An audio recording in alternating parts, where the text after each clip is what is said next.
এক নম্বর হাদিস শরীফ আকলিস দিনাকা ইয়াকফিকাল আমালুল কলিল। হাদিস শরীফের অর্থ তোমার ইমানকে খাঁটি করো, অল্প আমলই নাজাতের জন্য যথেষ্ট হইবে। 2 নম্বর হাদিস শরীফ খয়রুকুম মান তাআল্লামাল কুরআন ওয়া আল্লামা। হাদিস শরীফের অর্থ তোমাদের মধ্যে সর্ব উত্তম ওই ব্যক্তি যিনি আমাদের শিক্ষা করেন এবং শিক্ষা দেন। 3 নম্বর হাদিস শরীফ তালাবুল ইলমি ফারিদাতু আলা কুল্লি মুসলিম। হাদিস শরীফের অর্থ তিনি তলব করা প্রত্যেক মুসলমানের উপর ফরজ। 4 নম্বর হাদিস শরীফ আত-তুহুরু শাতরুল ঈমান।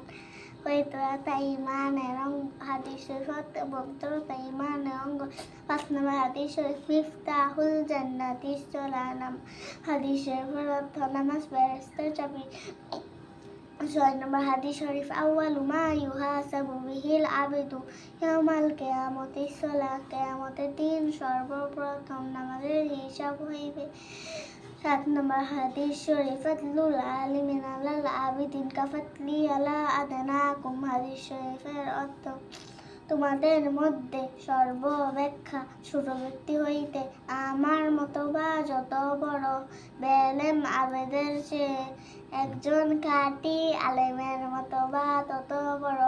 8 নম্বর হাদিস শরীফ আদওয়া ওয়াল ইবাদাত। হাদিস শরীফের অর্থ দোয়াই ইবাদত। 9 নম্বর হাদিস শরীফ মাল্লাম ইয়াসালিল্লাহ। হাদিস